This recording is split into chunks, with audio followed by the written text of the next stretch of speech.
raving about the conversation that you've been having in the advanced body class yesterday, and the vulnerability and the change. And, you know, when we think we have something so simple, but it's not. So.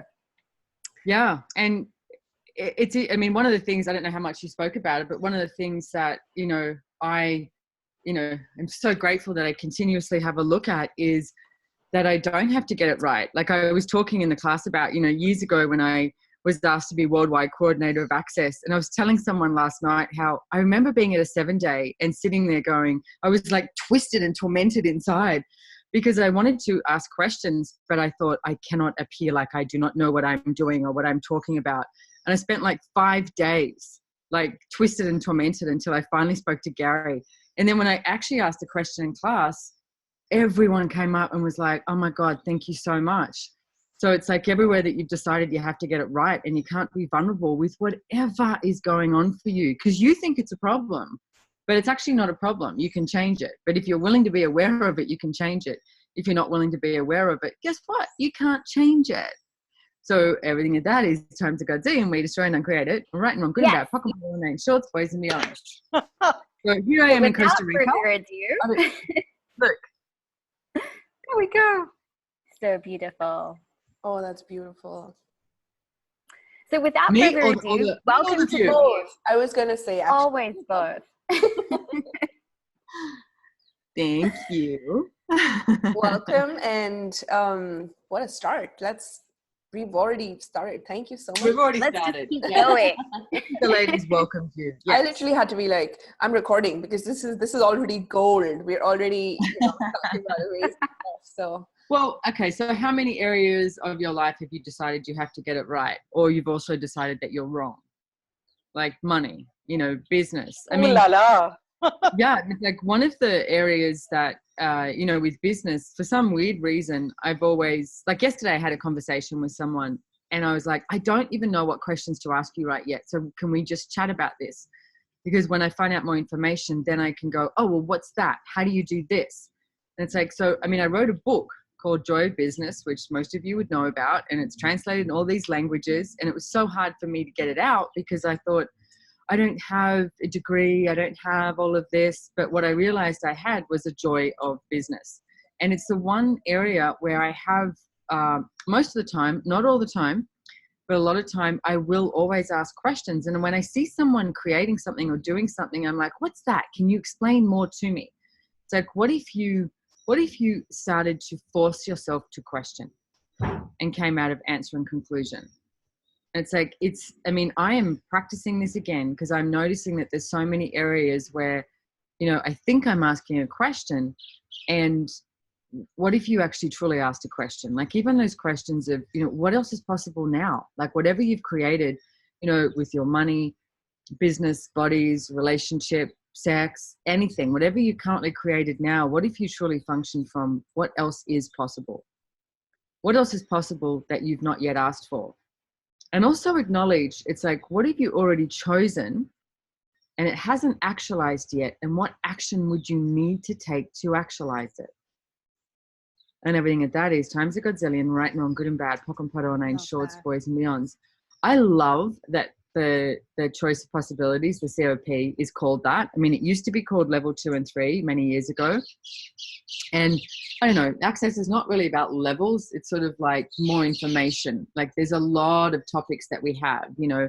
I mean, Gary and Dane did an amazing class on the abuse class. So they spent 3 days talking about abuse. So there's a lot of stuff that shows up in COP, choice of possibilities. But that's literally what it's about. It's like you come along, and what I would ask, if you come to the COP, what I would ask is that before you even get there, it's like start to put your barriers down. Like everything that you've decided you had a problem with, what if you could change it? What if it truly wasn't a problem? What if you just thought you had a problem? And then what can we create? It's like, what can we change? It's like how many of the limitations you've created are inventions and are not real? And everything that is, whatever that is, like right now, whatever you've decided that you have a problem with and you've created all these limitations over, can we destroy and uncreate it? And let's do a 13. And a 13 is about changing tracks, okay? Literally, like you just, like a train coming along, change tracks. So let's do a 13. And all of those areas that you've already decided you have a problem, let's change tracks and contribute to each other as well. 1, 2, 3, 4, 5, 6, 7, 8, 9, 10, 11, 12, 13, 13, 13, 13, 13, 13, 13, 13, 13, 13. Yay! And with the 13s, you can't be vested in the outcome, but you've got to, what I've noticed is it takes you out of the answer. It takes you out of conclusion. It actually, you know, opens up to a space that there's more possibility available. So what would you guys like to get out of today? I'm not sure. What's the format?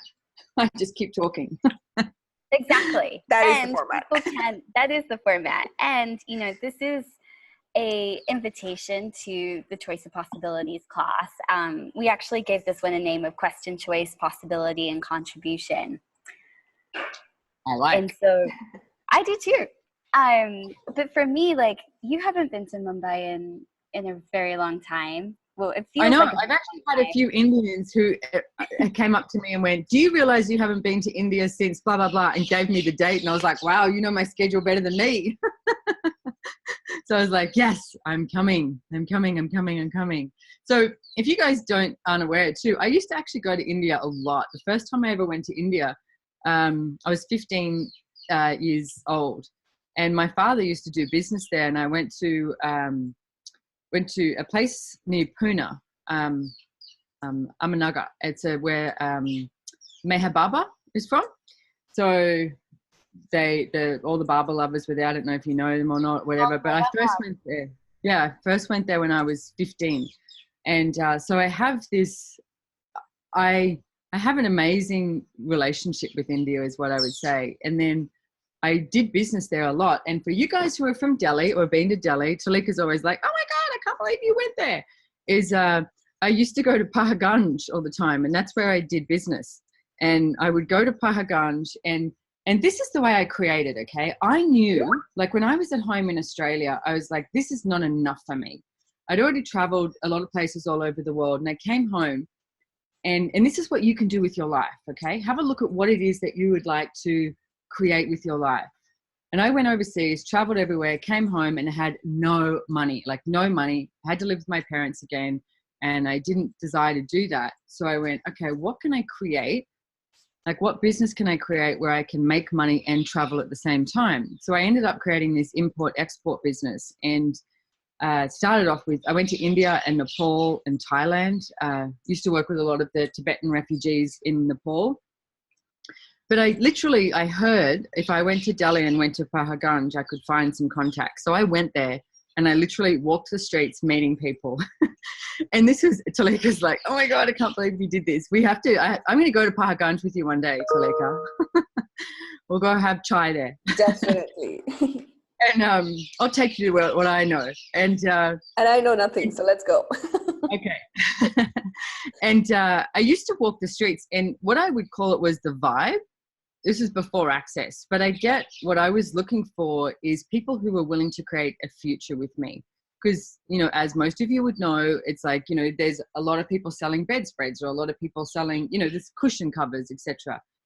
And I didn't have that much money to begin with. So I would talk to them and see, and some of them were like very much like, how much money am I getting off you today? Rather than I was like, I want to buy some goods, and then I would like to, you guys can't see me? No? We can. Okay. And then, you know, I want to buy some goods, go home, sell it, come back, etc. I want to create a future. And it was so interesting how I was even functioning with the access tools then, but I didn't know what they were, basically. It was like creating a future that was going to be good for me and good for them. So I did business in India for years. It's like met these amazing guys who helped me export the goods, etc. And so I went back and forth, went up to Jaipur. Like that was one of my favorite places in Rajasthan to go up there.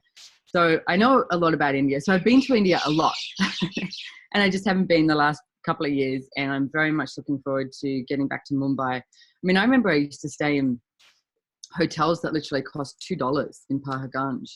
And now I'm staying at the Talika's like, no. I love looking at your face when I tell you. Did you catch anything? No. I mean, yeah, I can assure you a lot of people here have not done that. Well, yeah, And some. I know. It's like, and but anyway, I did a lot of. So proud of that. Like, I think that's so cool that you did. It just shows that you're willing to actually go spaces and places no matter what it takes. And that's what actually, that's what inspires me to see that you're just like, no, it's what's required. I will go do it. It's what's needed. So yeah, thank you for that. And I remember talking to Chitisa Bowman, who most of you probably know, Stephen Chitisa Bowman. They've written some fabulous books. And at the same time, we didn't know each other. I was doing this and she was doing buying for a major store in Australia and had like thousands and thousands and thousands of dollars as her budget and lots of staff everywhere. And I had me. And what I also used to do was I used to go around meeting other people from around the world, because I knew that if I spoke to, people from Germany or Israel, etc., then we could swap contacts. So it was a level of contribution. And I know Rebecca said that this is about, question, choice, possibility, and contribution. And that's how I created that. So it's like, where are you not using those tools that you know how to be? Like, I would walk along the street and go, okay, so where to now? Who do I have to meet? Even if I get this hit to walk into some place and sit down and have some tea. And then I would, introduce myself to someone or meet someone else. And as you keep asking questions and you've got to choose. You can't just like sit there frozen. You have to choose. Then a whole lot of other possibilities open up. And then as you ask another question and choose something else, a whole lot of other possibilities open up. I was talking to someone last night and he was saying how much years ago, he wouldn't choose, he would just freeze. And it was like, thinking that if I just freeze and don't choose anything, then maybe something will show up. And it's like, it doesn't work like that. It's like, so what are you waiting for? What if you stopped waiting and what could you create? And everything that that is, and everywhere that you're waiting for something to show up rather than actually choosing it, will you destroy and uncreate it? Yes. All right, not being bad, pock and pot, all nine shorts, boys and beyonds.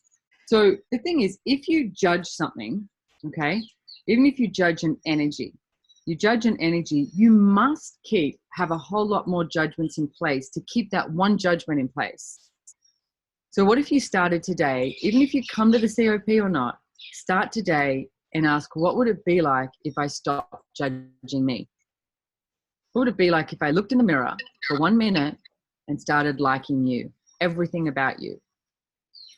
And then what if you doubled that and it was 2 minutes, and then doubled that even more? And what if you stop judging you? Because every single time you have a judgment, you have a whole lot of other judgments to keep that in place. Now, here's the thing. Every time you ask a question and you choose, there's a whole lot of possibilities show up, and then more possibilities, and you choose. So each time you choose something, more possibilities. So what would you like? More possibilities or more judgment? And what have you been choosing? More possibilities or more judgment? So everywhere that you've been choosing more judgment instead of more possibilities, we destroy and uncreate it. Right and wrong, good and bad, pock and pot, all nine shorts, boys and beyonds. Now, the thing is, judgment has more of a solidity to it. And how many of you have decided that with that solidity and the projections and expectations of your family, your friends, your culture, your country, your religion, all of that has this more realness to you than the space and the lightness of what is available. Possibilities are like these whispers from, consciousness. They're like, hey, here, and you choose something and something else opens up. Choose something, something else opens up. So everywhere that you just decided that you'll choose the solidity of judgment rather than the lightness of possibilities, truth, where you destroy and uncreate it, and ask for a totally different reality beyond this reality. Everything that is, times a godzillion, right and wrong, good and bad, pock and pot, all nine shorts, boys and beyonds. This is your life. You can create it the way you would like to create it. Even in India. So all the reasons and justifications you have for not being able to create your life the way you desire to create it, where you destroy and uncreate it, and know that you have a choice of possibilities. Right and wrong, good and bad, pock and pot, all nine shorts, boys and beyonds.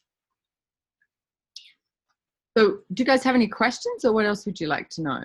Simone, may I ask something? Smriti here. Yeah, absolutely. Hi. Hi. So you're looking fabulous. Hi. So I get that. Thank you. I get that, a choice creates. That's something I learned in Access, and I've created a hell of a lot. What I wanted to ask was, when we choose certain things, there are also certain actions we need to take. And there are certain actions that are fun for us and we do it with a lot of ease. But there are certain things that need to be put in place as actions which are not exactly very fun, and you tend to postpone, stall, and that kind of messes up stuff a bit. So how do you work with stuff that's not fun or ease but is required Okay, to so actualize? how many judgments do you have to have in place to decide something's not fun? Tons. Yeah. So everything that is times a gazillion, where you destroy and uncreate it. Yes. Right and wrong, good and bad, pock and pot on, nine shorts, boys. Ooh. Now there's also Okay. it's a difference between having the awareness that, you know, maybe there's some things that you prefer not to do. So instead of saying it's not fun or I don't like it, what if you actually came from a place of like, okay, so I prefer not to do this. Is there somebody else that could contribute to this? I don't know, like making phone calls. Some of you love to make phone calls, some don't. And it's like, all right, so, you know, who can I ask to contribute to make phone calls for my business, or, you know, whatever action that is. Okay. So instead of going to judgment, what if you went to possibilities? You see how that works? Yeah, I get that. Cool. Thank you. Cool. You're welcome. And like, there are so many places that we've come up with the rightness of our judgment rather than the freedom of our choice. So everything that is times a godzillion, we destroy and create it. Right and wrong, good and bad, pock and pot, all names, shorts, boys and beyonds. So how can you catch yourself when you're doing that, Simone? Like what are some of the like things to watch out for when we're doing this whole rightness of our point of view, rightness of our judgment? Do you know what? To me, that's like a demand that you make of yourself and a request of the universe. And, you know, okay, so I've been running a process too the last 24 hours. What lie am I living by and through? And everything that is times a godzillion, right and wrong, good and bad, pock and pot, all names, shorts, boys and beyonds. And sometimes an answer comes up, and sometimes it's an energy. And I was running that, you know, the last 24 hours. What lie am I living by and through? Because how many times do you lie to yourself a day? It's like, and you fool yourself into going, no, this is my awareness. This is my, how many times do you hear someone and you hear yourself say it and you go, oh, my awareness is, and it has this like, this clunk energy to it. It's like, what if it wasn't this? Because most of the time that's your refined judgment.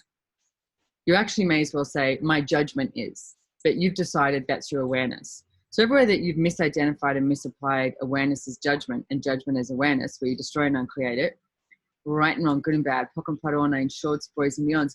And for me, the demand I make of myself too is when something feels off, like it has that like clunky energy to it, or that like that funky, then go, okay, stop. Okay, so what is this? It's like, what awareness do I have here? And it's like, am I functioning from the rightness of my point of view, from conclusion, from limitations, you know, or what questions could I ask here? So it is a muscle, and you are the one. This is where it comes down to choice. Like we can pock and pod, we can run processes, we can do all of that, and that will definitely contribute a lot. And yet choice is your greatest gift. So if you choose to be like yesterday, you know, with this stuff of the rightness, I was like, okay, you know, no matter what it takes, no matter what it looks like, no matter if I turn into a pile of dust, like I'm changing this. Because my demand in the world is to create a different possibility for me and everyone else. So what's your demand of you? What's your demand of what you would like to see in the world? And what contribution can you be? And what action can you take? And everything it doesn't allow you to see, know, be, and receive it, destroy and uncreate it, right and wrong, good and bad, pock and pot, all names, shorts, boys and beyonds. And there's a couple of tools you can use too. If you're getting like caught up in something and you're like, you know, and it's just like, it's just hitting brick walls the whole time. So one process that I run a lot on different areas, like if I desire to have clarity, is you can run what energy, space, consciousness, and choice do I have that would allow me to have total clarity and ease with all of this, and put your attention on whatever that is. If it's your business, your money, your relationship, you know, whatever, traveling somewhere, okay? Everything that is right and wrong, good and bad, pock and pot, all nine shorts, boys and beyond. So what energy, space, consciousness, and choice can I be, not have, can I be that would allow me to have total clarity and ease with all of this? And everything that is times a godzillion, right and wrong, good and bad, pock and pot, all nine shorts, boys and beyond. That's one of my go-to processes that I use a lot. If I'm not getting this clarity and it's a place where I'm looking for an answer, you know, I'm going the rightness of my point of view, instead ask for clarity and ease. I mean, these tools are friggin' amazing.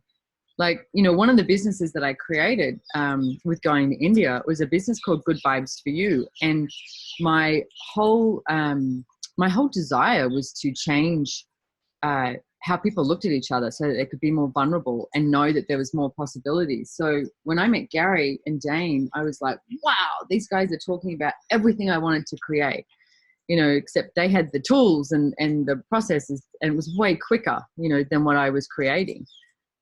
So it's like, this stuff works, but you've got to use it. The action you need to take is to actually run the processes and ask questions and use the tools. Okay. So you can come along to class and feel great for a few days and then leave and not choose anything, or you can actually choose to use the tools and change your entire life. That's your choice. So that is right and wrong, good and bad, pock and pot, all nine shorts, boys and beyonds.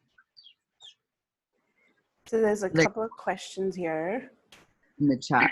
Ratan asked, how do you handle toxic relationships but still create a fantastic life? Well, what are you choosing a toxic relationship for?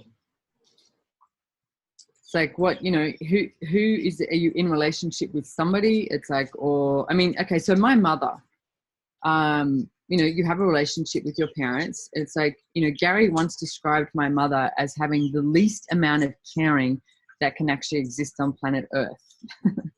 And she is, she's not a kind woman. My father was extremely kind. So, but she's my mom. And when I finally got to this place of interesting point of view, because I was always trying to, you know, show her something different, but she wasn't asking for that. So whoever the relationship that you're in, what are they asking for? If they're not asking for something different, then don't give it to them. It's like, you choose and ask, great question, how can I out-create this energy today? How can I out-create myself today? Because nobody can own you, okay? Not even in India. So nobody can own you, and you don't own anyone else. Ladies, you do not own your man. And everything that is, times a godzillion, right and wrong, good and bad, pock and pot, all nine shorts, boys and beyonds. And I think we have some breaking news, don't we? That Brendan's, Brendan's coming to India in September, and he's going to be doing the Relationship Done Different class in Mumbai. So it's not up on the website, but yes. And Brendan and I wrote a book together, Relationship, Are You Sure You Want One? Which is a fabulous book, and it's very vulnerable and raw, and we've got some great stories in it. And one of the things that we used all the tools from Access Consciousness to create a great relationship. And then we also chose to uncreate the relationship. We're not in relationship anymore, and yet yesterday we were talking, saying, I pretty much get that we are being the most honest and vulnerable with each other now than we ever have before. So what if there was always something different you could create, like another possibility? So everywhere that you haven't been willing to look at all possibilities, where you destroy and uncreate it.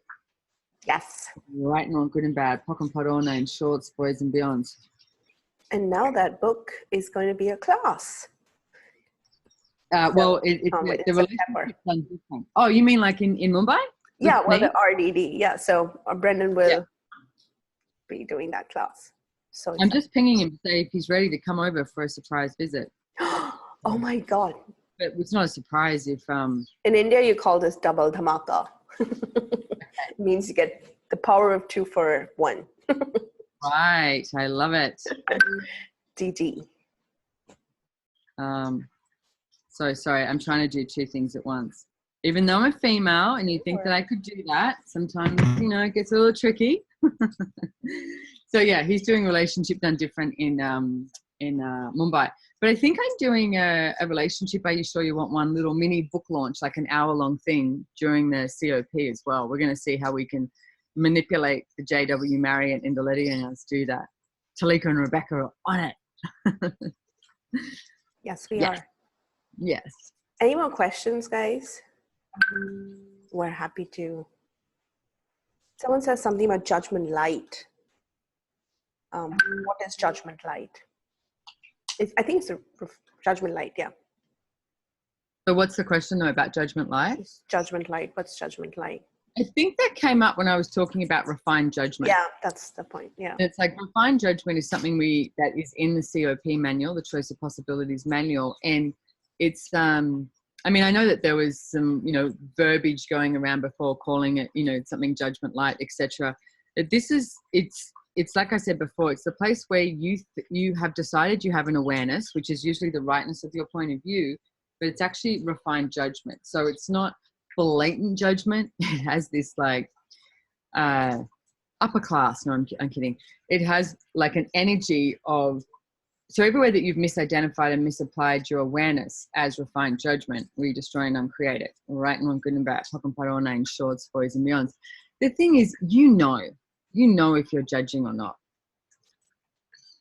And if you could, I mean, years and years ago, Gary said, when he realized that judgment was nothing but a big, black, dark, deep hole, he decided he would never judge himself or anyone else again.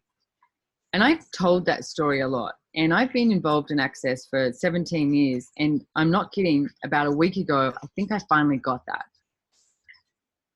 That a world with no judgment, what would that be?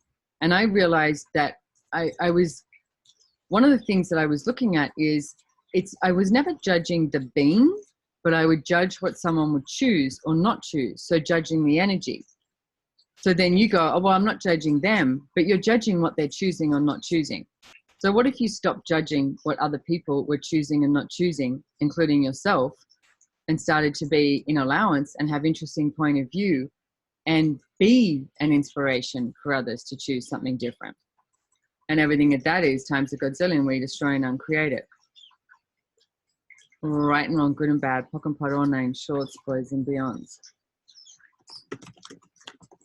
So somebody asked, yeah. I just want to say, like, it doesn't matter for how long that I've known you or worked with you, like, you never cease to amaze me with what you're willing to choose and to change. Surprise! We have two people now. And I know that by the time the COP happens, you will have changed 5 more things too. Welcome, Brendan. What did you just call it, Talika? The double whammy? Double whammy, yes. Double dhamaka in India. Double dhamaka. Yes. I said, see if I could get Brendan. You always cancel it. You can sit on the bed if you want. So sit on the bed. We can sit there. Yeah, I don't know Have what a you want to do. sidekick. So this is Brendan Watt, ladies and gentlemen. I think most of you guys know him. He's been in India a few times. Hello. And we were just announced that you're going to be going to Mumbai. Actually, Brendan doesn't even know that he's I going was to like, Mumbai. does Brendan know? What am I doing? To do relationships in different class in September. Yes. Yes. How wonderful. In Relationship. Mumbai. You guys love talking about relationships? Every class. It even came up in this chat, by the way. Someone's like about talking about toxic relationships. So we're ready. Okay, good. Well, it's funny talking about them. I mean, doing the relationship classes, we just started doing it. So we had no idea how it was going to look. I mean, it's relationship done different, and it's definitely different. It's confronting, there's a lot, even for me, I'm seeing different things with myself with regards to relationship lately. And it's like, there's a different reality available with it. So Simone and I are embarking on the impossible to invite people to something different with relationship. So call us crazy, we might be, but we're there for you. I mean, so what Talika say, that's the subject that nobody wants to talk about, and yet they all, comes up all the time. Yeah, it comes up all the time. Exactly. It's the covert problem that everybody. Exactly. Well, how many of you decided you have to get it right in relationship? Yeah. Yeah. In everything. Yeah. Life. Yeah. And sex. Oh my God, I said it. I said the 3-letter word, sex. And everything that is times a Godzillion, we destroy and uncreate it. Yes. Right and wrong, good and bad, pock and pot, all names, shorts, boys and beyonds. just go a little too far then. So I'm going to zip it on that topic. Well, here's a question from someone. Can two people have full-on intimacy without being in relationship? Yes, of course. It's like the relationship is often the thing that kills the intimacy, because people go into relationship. See, in order to have intimacy in a relationship, you've got to have it with yourself. You cannot have it in relationship and not have it with you. It doesn't work. And what most people do is they get into the relationship and then they start cutting themselves off, which cuts off the intimacy they have with them, and then they can't have it in the relationship. So you don't need a relationship to be intimate with somebody, but you need it with yourself. And one of the things that we do talk about, and Brandon will talk about in the class as well, is the 5 elements of intimacy, which is having gratitude for yourself. Gratitude, allowance, vulnerability, trust, and honor. And if you have those 5 elements of intimacy with you, then you can have them with another. And you don't have to be in a relationship to have that level of intimacy. Like I was saying before, you know what, Brendan and we're not in a relationship anymore, and yet we probably have more intimacy with each other now, not than what we did before. It's different, but it's like, but we didn't cut that off with each other. It's like we didn't cut the honoring off with each other. We didn't cut off the allowance or the gratitude with each other. So, and most people make it this like black and white, this either or. You've got to have this or you've got to have this. And it's like, it's not true. What if we could start to create relationships down on planet Earth from a totally different possibility, even in India? Man, I'm going to have to live for 1,000 years, aren't I? Yeah. Jesus. So everything that is times to God's and we destroy and create. Right. All 9 shorts, boys and girls. Yes. So, what's the difference between 2 people in relationship versus just 2 people with intimacy? Nothing really. The 2 people in relationship have usually decided they have it right, and they have some connection point in order to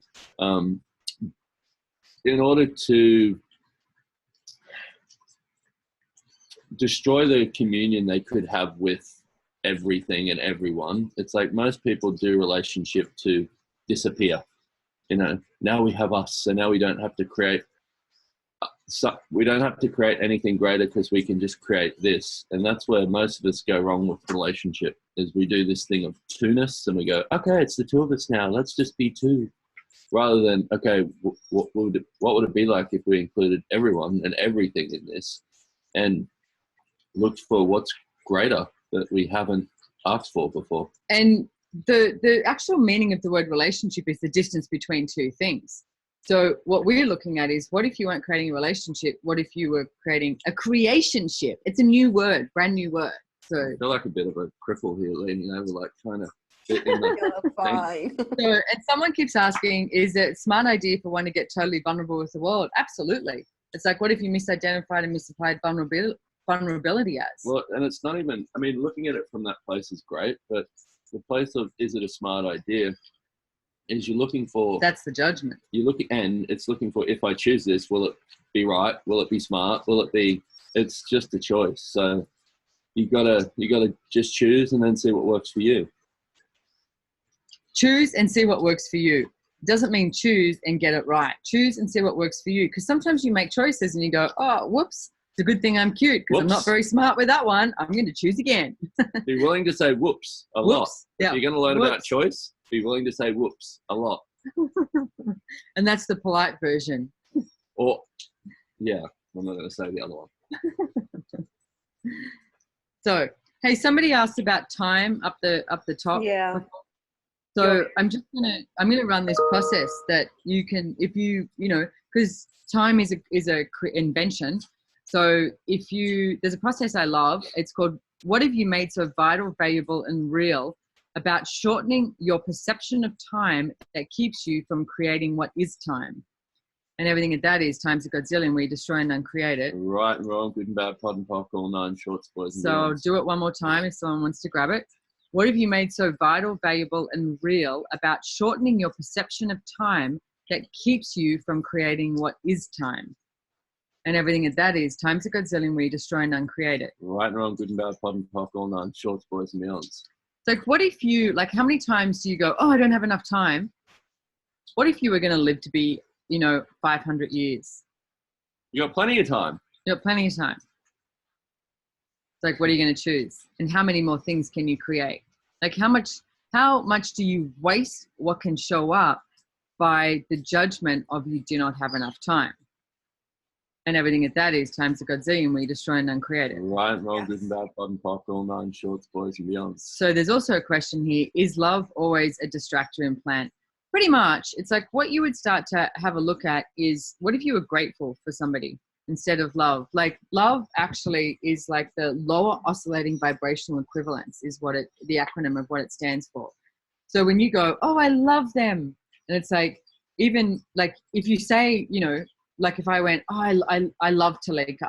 I love Talika so much. And it's like, Aww, Talika, I love you too. But then, okay, so then Brennan just says he loves Talika too. Then there's like everyone has a different definition of what love is. So then Talika starts to go, you know, did they know I'm married? It's like, what's going on? Like what, you know, it's this whole thing, okay? Whereas if we went, I'm really grateful for Talika, and Brennan said he's really grateful for Talika, it's a really different energy. It's an energy that allows the growth of anything to show up. Whereas, you know, if you're saying that you love someone, there's a whole lot of expectations and projections that usually go with that. And like I said, it's this lower oscillating vibrational equivalence.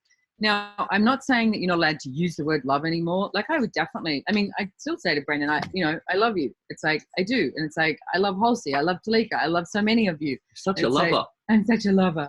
I love my horse. I kissed my horse today. Gary said you shouldn't kiss your horses, but I did. He's so beautiful. And it's like, I love my horse. But do it, like if you say it, it's like it's from an energy of not judgment, of no expectations. It's from an energy of gratitude. That's what I would ask that you get to, is a place of gratitude, not the place of love as a distractor implant. So everywhere that you're using love as a distractor implant, so that you do not have to create your life because you're looking at somebody else as the source of creation of your life. Oh my goodness, we destroy and uncreate it. Into a relationship. Yep, right, wrong, good and bad, pots and pot, all nine shorts, boys and beyonds. It's always good to have somebody else create your life so you don't have to do it for yourself. Oh my God, Brendan's on his knees. I know nothing about that one. And he was reaching to his pocket for some reason. I can see. Live on Zoom. What was I reaching for? That's the question. Cool. So we have to head off soon, guys. So what other questions do you have? Anything else There's you want a to know? lot about relationships. So guys, like really, maybe we have another chat if we can get Brendan on, or get to the class. It's a bigger topic than I can go. I see a couple of questions there, but it's like it's a bigger topic than I can go into and desire to talk about right and now. We'll what I highly recommend that you get our book, Relationship Are You Sure You Want One? If we can send that out with this as well, the link to purchase it. And I know that Talika and Rebecca will work their magic, so I'll do like a little mini book launch in Mumbai if you're there. And we might do an audio live thing for that as well. Yes, read the book. The book read the book. Has a lot of info in it. And and save your pennies and go to Relationships Done Different with Brendan in Mumbai. Mm-hmm. It's going to be fun. Gonna be that's so far away. And there's choice of possibilities in 3 weeks. 3 weeks. I'll be in India. Yes. Yay. Yay. So I hope to see all of you there. And thank you guys for coming on here and being you. And remember your home play. Don't judge you. Even just 1 minute, look in the mirror and be grateful for everything that you are. Oh, well, there's lots of you on here. Yeah. There was 145 people or something at some point. Yeah. Oh, did we bore some people? They dropped off. No. Cool. All right. Well, thank you so much, guys. And thank you, Talika and Rebecca and everyone for organizing this. And yes, we will see you soon. Thanks you, Ina. Mwah. Thanks, guys. Bye. Bye. See some of you in Mumbai. Bye, Brendan. Bye, Simone.